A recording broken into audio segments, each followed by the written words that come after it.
Dragon Ball Daima, episode 10, titled Ocean. We learn three key things. First and foremost, we learn about Majin Ku and where his power scaling truly lies. Second, we learn that the ocean is a terrifying place to be. And number three, Vegeta, more a fan of this than he is a fan of what's in the back. All that and more after this.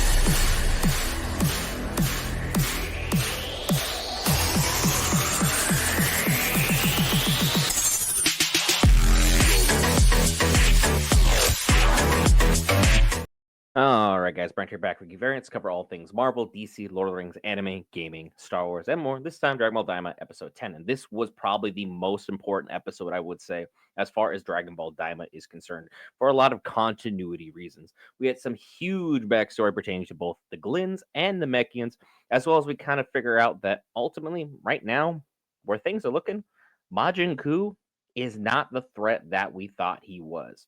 Ultimately, he is someone who is considered powerful. However, he was taken straight to Tamagami number one, and they had a fight, if you want to call it that.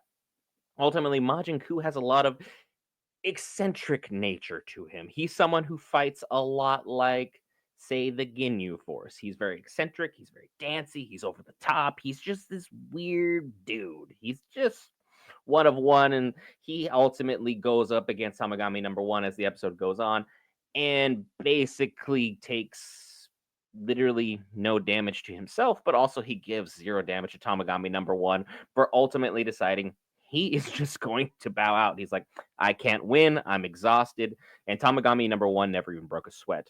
My guy with the sword literally cut a laser beam in half with a sword. I think he's going to be that dude, and he's going to be the one that ultimately Goku has to challenge. And ultimately, we're going to have like Vegeta probably lose to him as well, just because if I know Akira Toriyama and his wishes, I'm sure he'd want to spite Vegeta just one more time before on his way out. Rest, may his soul rest forever. Ultimately, we also kind of got some introduction into this world for Demon World number two. It's just a giant ocean. The Namekians lived here and the Glins lived here, but both have since departed because the reign of Dabura's father, was less than prosperous for everybody. It was basically heinous. The Namekians were treated like second or third class citizens. They basically had jobs, but ultimately they weren't paid for them or compensated for them. There is a word for that, but you can't say it on YouTube. And the Namekians, through everything that happened through them, decided, you know what? We're done with this. We're out. We're going to jump ship. Piccolo's father ultimately made that move for him. Piccolo was never born here. He was never raised here. So he never has that same kind of feelings towards it. He doesn't have that pastime where he's like, oh, this is my home. I have some kind of nostalgia attached to it. None of that. On the other hand, Supreme Kai is like, yeah, we used to be here. I was born here. We get born from trees, but ultimately the trees started to die out. As the world became less and less prosperous, the universe was created thanks to Supreme Majin Ryamu, and ultimately he had selected a couple of Supreme Kais to kind of oversee some of these universes that were created, and luckily for Supreme Kai, he was chosen. So he got a brand new job, a brand new outlook on life, and he got to get the heck out of Dodge for everything involving, the demon realm. Unfortunately, it clearly looks like his brother and sister weren't so lucky in the picking. So probably there's going to be some issue coming down the pipe about how that situation played out, because that didn't really get to be talked about. Because again, Goku is easily the rudest character in anime. As the Supreme Kai is kind of regaling everyone with his life, talking about what's going on with him, there's only one thing he keeps doing: cutting off and interrupting the story.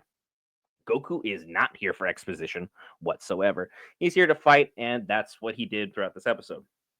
The Gendarmerie showed up, took a bunch of shots at their ship. Ultimately, Goku was able to take them down, annihilating all their ship, all the crew, everyone's lives lost.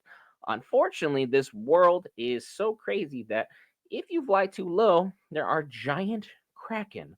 Which, hey, I have a fear of deep ocean. I don't play around with the big blue undiscovered thing that we only know about 9% of in this entire world right here, right now.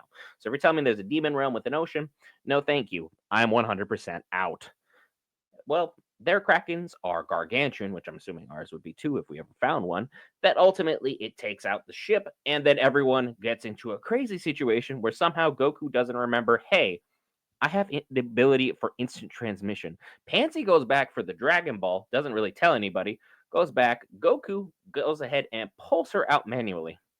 Goku, you have instant transmission. You just have to grab her, do this, and go back to the Supreme Kai. You've already proven 2 episodes ago that you have that Deus Ex Machina. Why in the world are we not using it now? All right, he's got the IQ of a wet rock. But hey, that's just kind of the world that we're kind of stuck in now, where Goku is our only hope. Because why not? That's just where we're going to be with things. Ultimately, then they realize, hey, we kind of need a ride. We're in a bad situation. Our ship is down and out. The Kraken went and scrunched it, and now it is basically under the depths. As Vegeta and company enter the second demon realm, the Kraken attacks them again as well, but misses by this much, thanks to Goku actually being a decent human being and warning them correctly, hey, fly higher, go higher. You don't want any smoke with this Kraken. And of course, Vegeta's trying to like kind of pick on him a little bit, like, oh, what are you so scared of? Ultimately, to realize the size and just the density of this beast, and it was like, you know what? You may be right, Goku. On this one, I'll side with you. That thing is terrifying because both of them are like, you know what? Even at our current power level, this could be an absolute problem for everybody. Which, if those two are saying a fight is a problem, I'd be probably very concerned as to the status of what is ultimately going on. Ultimately, as well, Hybus decides to make the boldest and unwisest move in the history of Dragon Ball Z, or Dragon Ball Z Abridged, or anything else in between. He literally hit on Bulma, talking about how smooth and radiant her skin was, directly in front of Vegeta. Yes, our angry, short fused character had his wife hit on in front of him, and Hybus is still alive. Ultimately, he's like, hey, that's my wife. Don't talk about her that way. You can't have anything to do with her.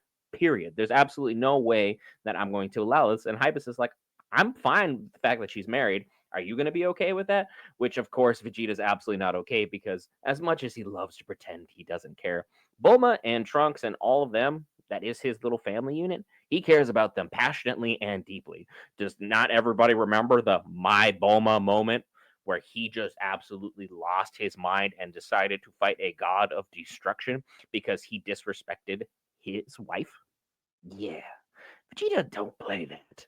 So ultimately, then they had a huge, basically shouting match, and then Hybus accuses Vegeta of when he's like, "Hey, Bulma, we're gonna go ahead and change back to adults, all of us." Even though Bulma's like, "My smooth skin, I like being young, all this good stuff."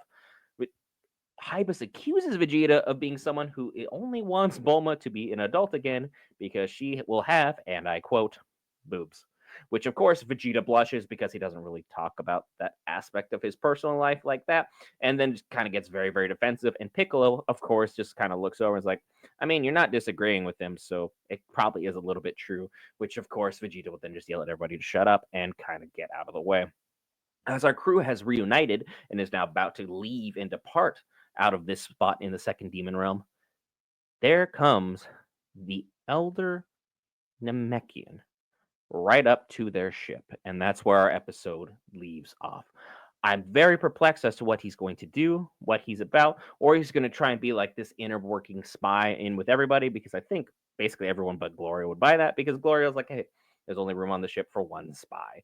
Interesting to see how things have progressed thus far. The series is starting to pick up steam, and hey, I'm very happy. It's getting very good. Be sure to go ahead and enjoy it, and be sure to go ahead and enjoy our content. Hit that lovely red subscribe button. It's in the description box below. You guys have been a huge part of the channel, and we appreciate each and every one of you support. I'm Brent for Geek Variants. I'll see you in the next one, which will be in a few hours after I've covered Lord of the Rings, War of the Rohirrim.